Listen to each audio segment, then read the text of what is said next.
दोस्तों, आज लेकर आया हूँ आपके लिए एक बेहतरीन कहानी। बेहतरीन इसलिए है क्योंकि इस कहानी की वजह से कई लाखों लोगों ने अपनी जिंदगी को बदल चुका है। ये कहानी हमें सिखाती है हमारे डर को और शर्म को कैसे खत्म करें। अगर आपके अंदर कोई डर या शर्म है तो तैयार हो जाओ उस डर को और शर्म को खत्म करने के लिए, क्योंकि ये कहानी सुनने के बाद आपके अंदर ना कोई शर्म रहेगी ना कोई डर रहेगा। इसलिए इस कहानी को पूरा जरूर सुने। ये कहानी है एक गांव के लड़के की जो बचपन से ही बड़ा शर्मिला था। ये लड़का बहुत ही शर्माता और सब इसकी बड़ी तारीफ करते, क्योंकि ये बच्चा कभी किसी से लड़ा नहीं, कभी किसी को सताया नहीं, ज्यादा रुलाया नहीं। इसलिए सब इसकी इस आदत की बहुत ही तारीफ करते थे। पर धीरे धीरे जैसा ये बड़ा होता गया, इसकी आदत भी इसके साथ बढ़ती चली गई और यही आदत इसकी अब परेशानी बन गई। जी हाँ, जब ये बड़ा हो गया, जवान हो गया और दुनिया में काम करने के काबिल हो गया, तो ये परेशानी बन गई इसकी शर्माने की आदत। इसकी शर्माने की आदत इसकी परेशानी बन गई, क्योंकि ये नए लोगों से बात नहीं कर पाता था। कोई कुछ भी कहे ये उसका जवाब नहीं दे पाता था। लोग इस पे हंसते थे, इसका मजाक उड़ाते थे, पर ये कुछ नहीं कह पाता था क्योंकि इसमें शर्म थी और डर था। ये हमेशा शर्मा कर सर झुकाकर वहां से निकल जाता। कोई कुछ भी कहे, कितना ही मजाक क्यों ना उड़ा ले, ये उन्हें कोई वापस में जवाब नहीं दे पाता था, क्योंकि बचपन से ही इसमें ये आदत थी। इसके घर वाले भी ये देखकर बहुत ही परेशान हो गए थे। ये समझ गए थे कि ये अपने लाइफ में कुछ नहीं कर सकता और इनकी परेशानी बढ़ गई थी, क्योंकि ये हरदम सोचते रहते थे ये अपने लाइफ में कुछ कर पाएगा या नहीं। ये परेशानी उसके घर वालों को भी लग चुकी थी। एक दिन ऐसे ही गली में कुछ लड़के इसकी मजा लेते हैं, इस पे हंसते हैं, इसका मजाक उड़ाते हैं और ये लड़का नीचे मुंडी डालकर सिर्फ खड़ा रहता है, उन्हें कुछ नहीं कहता। और ये उसके पिताजी देख लेते हैं। उसके पिताजी उन लड़कों को कुछ नहीं कहते जो इसका मजाक बना रहे थे, पर अपने लड़के को इतना सुना देते हैं कि उसे गुस्सा आ जाता है। जी हाँ, कई बातें उस लड़के को सुना देते हैं कि तू इस दुनिया की काबिल नहीं, तू इस माहौल में रहने के काबिल नहीं, तुझे बात नहीं करना आती, तुझे जवाब नहीं देना आता, इसलिए तू इन लोगों की बराबरी नहीं कर सकता। ऐसी कई सारी बातें उसे सुना देते हैं, जिससे उस लड़के को गुस्सा आ जाता है और वो वहां से नीचे मुंडी डालकर चुपचाप निकल जाता है। वो भागता भागता एक ऊंचे पहाड़ पर जाता है और वहां पर जाने के बाद वो ऊपर वाले से बात करता है।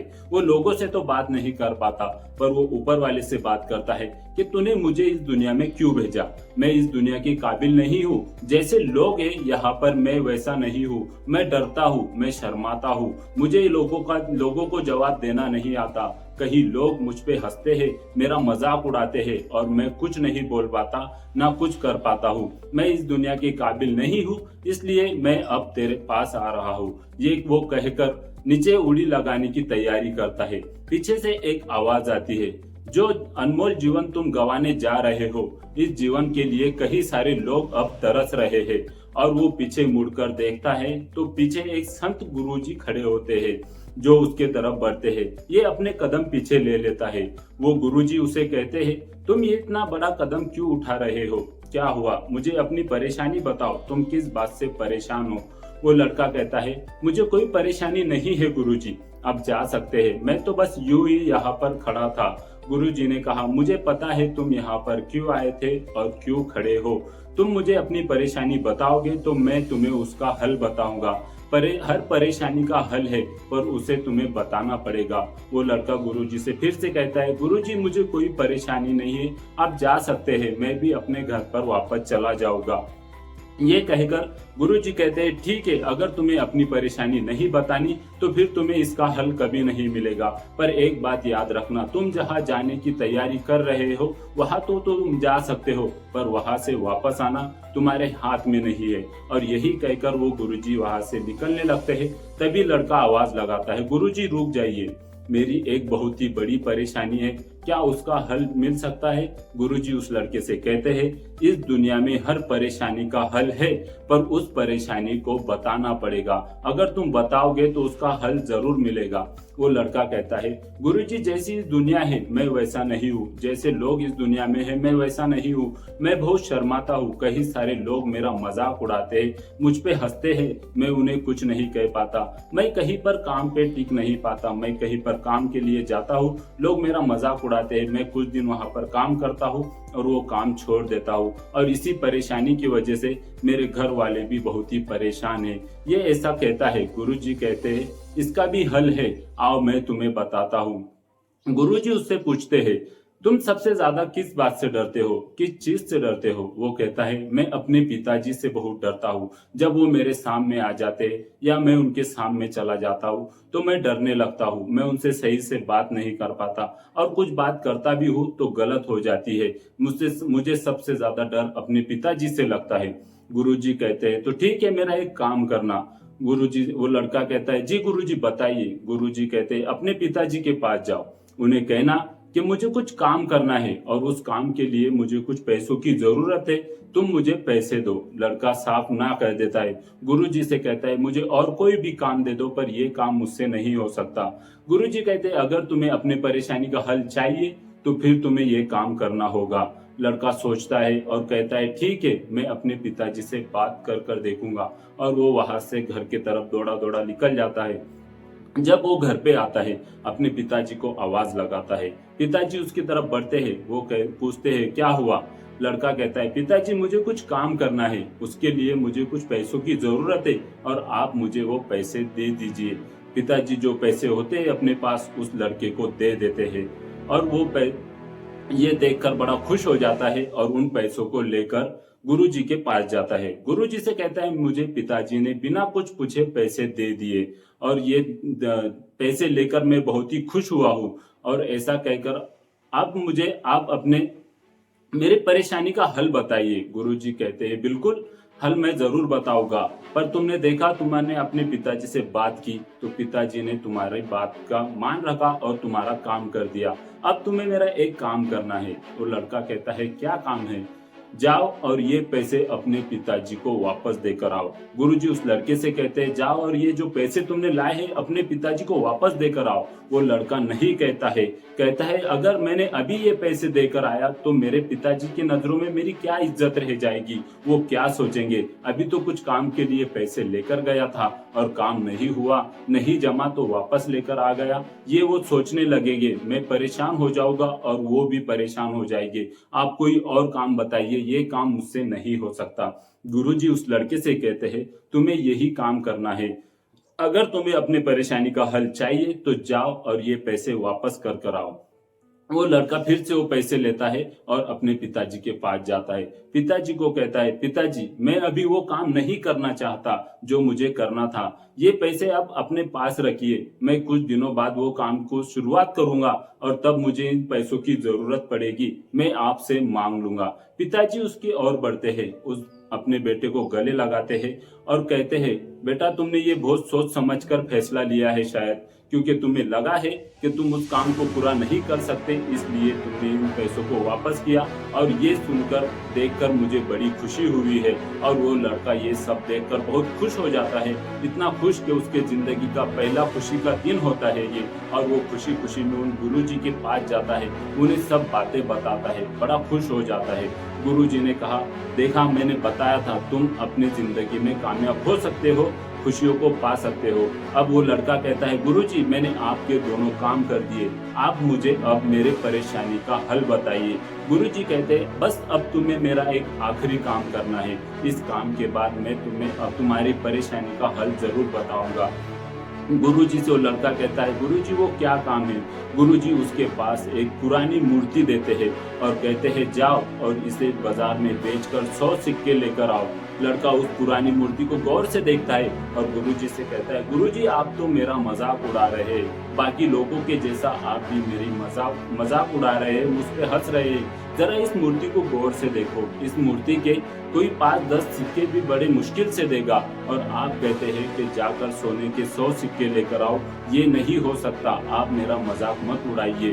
गुरुजी कहते हैं अगर तुम्हें अपनी परेशानी का हल चाहिए तो फिर इस मूर्ति को बाजार में लेकर जाओ और इसके 100 सोने के सिक्के लेकर आओगे तभी मैं तुम्हें तुम्हारी परेशानी का हल बताऊंगा। अब लड़का बहुत परेशान होता है, गुरुजी से ना कहता है, तो गुरुजी कहते हैं ठीक है, वापस लौट जाओ अपनी उसी जिंदगी में जहाँ लोग तुम्हारा मजाक उड़ाते हैं, तुम पे हंसते हैं, तुम्हें ढंग से काम नहीं करने देते और जीते रहो अपनी यही जिंदगी। लड़का सोचने पे मजबूर हो जाता है, उस मूर्ति को उठाता है और बाजार की ओर बढ़ जाता है। जब वो बाजार में उस मूर्ति को लेकर खड़ा होता है, कई लोग उसके आजू बाजू से चले जाते हैं पर उसे कोई नहीं पूछता। वो बाजार पे गौर करता है, देखता है कहीं लोग दुकान के सामने चिल्ला रहे हैं, ग्राहक को बुला रहे हैं और अब ये भी आवाज लगाता है, ये मूर्ति 100 सोने के सिक्के में ले लो।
काम को अगर तुम नहीं करोगे तो जिंदगी भर तुम डरते ही रहोगे, कभी तुम उस काम को नहीं कर पाओगे। यही बताना चाहता हूँ, अगर तुम कोई काम करने के बारे में सोचते हो, कोई भी काम हो, अगर तुम उसकी शुरुआत नहीं कर पाओगे तो तुम उस डर को कभी खत्म नहीं कर पाओगे।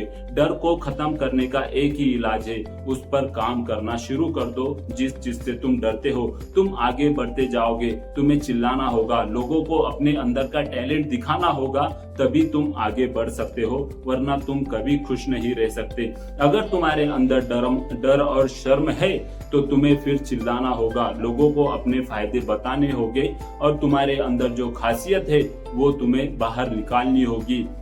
जिससे तुम डरते हो उससे मुलाकात करनी होगी, उससे बात करनी होगी। जो काम तुम्हें करना है वो काम को अपने सक्सेस के अंदर लेकर आना होगा और उस काम पर फोकस करना होगा, तभी तुम कामयाब हो सकते हो। यही मैं तुम्हें बताना चाहता था। अगर डरते हो, शर्मते हो तो इस कहानी को फिर से एक बार गौर से जरूर सुन लेना, क्योंकि ये कहानी तुम्हारे डर को और शर्म को बिल्कुल खत्म कर देगी। यही मैं तुम्हें बताना चाहता था। अगर तुम्हें अब ये कहानी अच्छी लगी है तो इस कहानी को लाइक करो, अपने दोस्तों के साथ शेयर करो, और अगर इस चैनल पे तुम नए हो तो फिर इस चैनल को सब्सक्राइब जरूर करो। फिर मिलेंगे एक नई वीडियो में नई सोच के साथ। तब तक के लिए अपने डर को और शर्म को खत्म कर देना। Good bye.